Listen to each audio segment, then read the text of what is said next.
Job 5, 6 to 11. Although affliction cometh not forth of the dust, neither doeth trouble spring out of the ground. Yet man is born unto trouble as the sparks fly upward. I would seek unto the Most High Yahweh, and unto the Most High would I commit my cause, which doeth great things and unsearchable, marvelous things without number, who giveth rain upon the earth, and sendeth waters upon the fields, set up on high those that be low, that those which mourn may be exalted to safety. I want to give all the glory, honor, and praise to our Heavenly Father and His only begotten Son, Yahweh, Bahashem, Yahweh Shai, Bahashem Rakakwadash, Rakathum, Bayasha Yasharala. Bless you, House of Israel, Rakathum, Wa Shalom. Bless you in peace. Right? Just want to do a quick word on affliction. And if you're familiar with just being in the truth, you know that that's a part of our walk. All right. Whether it's mentally, physically, spiritually, emotionally, you name it, amongst your own kind, which we know our people give us affliction. They give us hell all the time, man, because Satan uses it. All right, 2/3 of our people, which if you can do the math, 2/3, and you do 3 divided into 2, 666.6666, right? That just proves that who they are. And through them, we catch it. You know, I can speak for myself first and foremost. Like they was trying to like take me out of here more times than I could count, man. I done been shot at. You know, I don't have people put pistols to my head, and this is since I've been in the truth.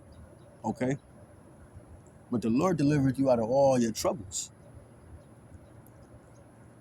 All right, like literally looking down a barrel of a blicky, if you will, and still had no fear, still showed no fear, because I fear the Lord.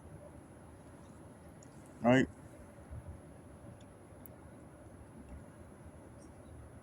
And in the book of Job, you know, the prophet Job, he went through various afflictions. You know, his own old lady, she had the nerve to say, curse the Most High and die. You know?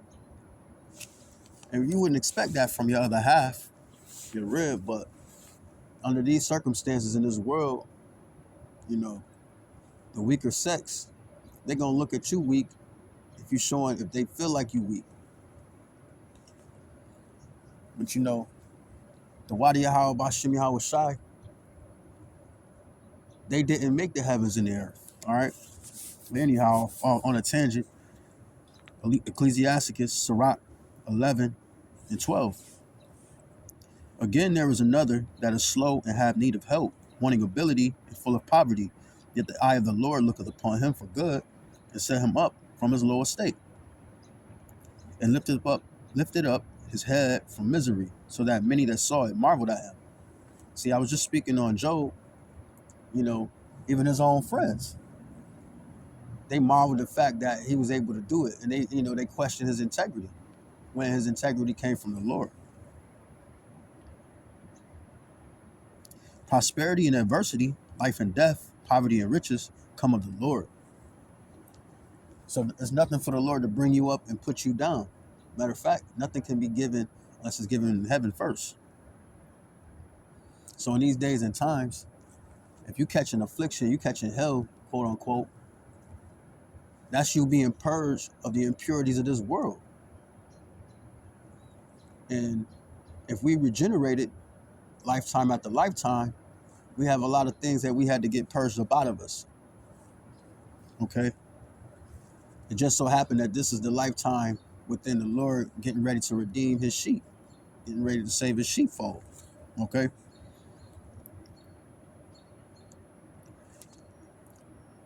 Ecclesiasticus 11:15. Wisdom, knowledge, and understanding of the law are of the Lord. Love and the way of good works are from him. Error and darkness had their beginning together with sinners, and evil shall wax old with them that glory therein. The gift of the Lord remaineth with the godly, and his favor bringeth prosperity forever. See, if you catch a hell in this day and time for righteousness' sake, you preparing for eternity. Okay.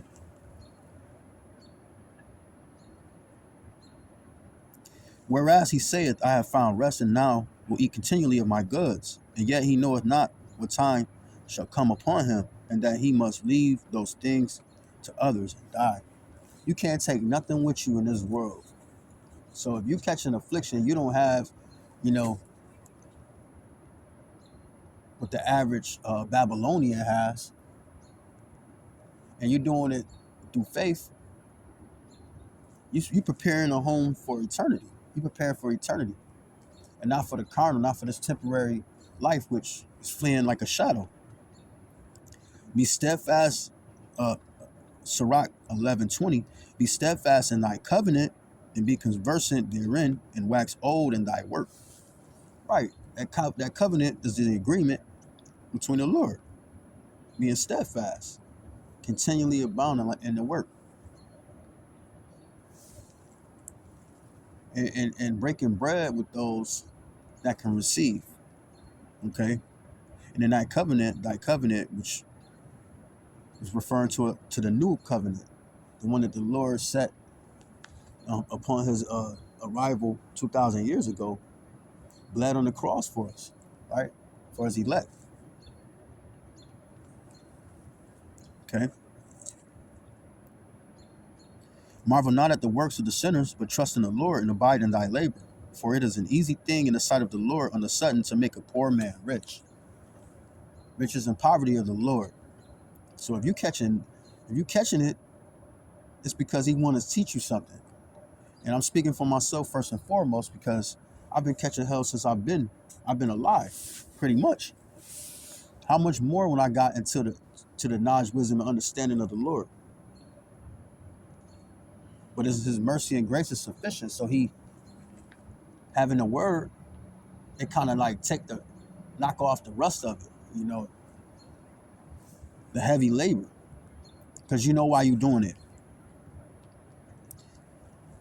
Ecclesiastes 11:23, say not, what profit is there of my service, and what good thing shall I have hereafter? Right, the Lord gonna take care of his. Okay. Again, say not, I have enough and possess many things, and what evil can come to me hereafter? In the day of prosperity, there is a forgetfulness of affliction, and in the day of affliction, there is no remembrance of prosperity.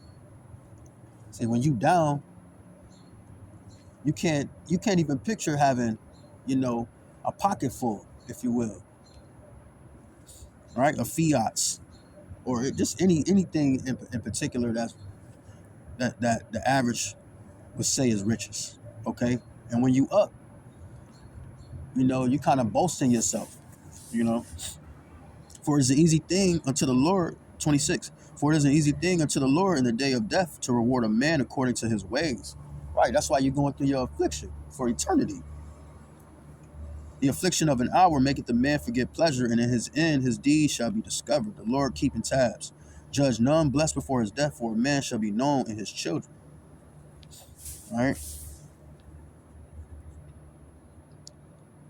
Let's see. We'll go back. Sirach 2. All right, we're going to start at the top.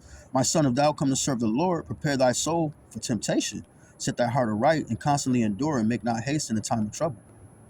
Cleave unto him, and depart not away, that thou mayest be increased at thy last end. Job. Okay? Whatsoever is brought upon thee, take cheerfully, and be patient, when thou art changed to a low estate. For gold is tried in the fire, and acceptable men in the furnace of adversity. See, and when you catch an affliction, what do you say? I'm catching hell. You're going through affliction. Terminology most commonly used amongst people is, I'm going through hell. I'm catching hell. All right. In that hell, which is being in the fire, which is likened in being in the fire. Okay,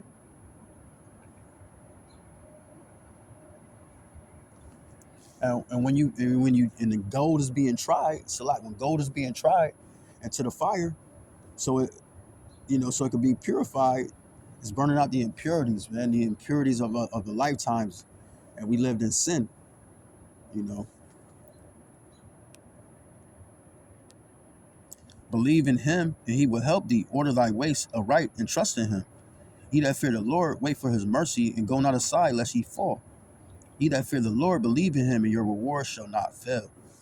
The Lord gonna make doing His promises for those that love Him. He that fear the Lord, hope for good and for everlasting joy and mercy.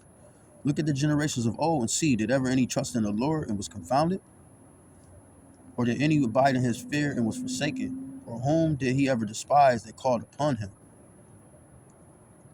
You see, definitely calling upon Him in spirit and in truth. For the Lord is full of compassion and mercy, long suffering, and very pitiful, and forgiveth sins, and saveth in time of affliction. The Lord not gonna put you through what you can't handle. Like imagine you be a goldsmith, and you put in your gold, you taking the impurities out the gold, and you just melt the gold. No, the Lord gonna preserve His elect. All right, which He trying through the fire. Woe be to the fearful hearts and faint hands, and the sinner that goeth two ways. Woe unto him that is faint-hearted, for he believeth not. Therefore shall he not be defended. Woe unto you that have lost patience, and what will ye do when the Lord shall visit you? So the Lord want us want to test our endurance in these times as well. You know, proving who we are, proving that gold, what carat it is, right? Those golden wedges of both fear. They that fear the Lord will not disobey His word, and they that love Him keep His ways. They that fear the Lord will seek that which is well pleasing unto Him, and they that love Him shall be filled with the law. 17. They that fear the Lord will prepare their hearts and humble their souls in His sight, saying, we will fall into the hands of the Lord and not into the hands of men, for as His majesty is, so is His mercy. You don't want to fall into the hands of the enemy. Riches are not coming for a nigger. All right. So we don't want to fall into the enemy hands. We know who the enemy is, man, the red man. Okay? Esau, Edom, right? And I'm gonna jump to Hebrews 12. Hebrews 12, top of Hebrews 12. Wherefore, seeing we also are compassed about with so great a cloud of witnesses, let us lay aside every weight and sin which doeth so easily beset us, and let us run with patience into the race that is set before us, looking unto Yahushua, the author and finisher of our faith, who for the joy that was set before him endured the cross. Right. His blood covered his elect, man. Despised the shame, and is set down at the right hand of the throne of the Most High Yahweh. For consider him that endures such contradiction of sinners against himself, the Sadducees and Pharisees, right? Lest ye be wearied and faint in your minds. Ye have not yet resisted unto blood, striving against sin. Ye have forgotten the exhortation which speaketh unto you as unto children. My son, despise not thou the chastening of the Lord, nor faint when thou art rebuked of him. Right? He want to test our endurance, our integrity. Like if you are who you say you are. For whom the Lord loveth, he chasteneth, and scourgeth every son whom he receiveth. If ye endure chastening, the Most High Yahweh dealeth with you as with sons. For what son is he whom the Father chasteneth not? I was gonna say a bastard, but that's the next verse. But if ye be without chastisement, whereof all are partakers, then are ye bastards and not sons. Right. If your earthly father can whoop you, man, what about your spiritual father that made you and can take you out at any time? Right. All right. Let's see.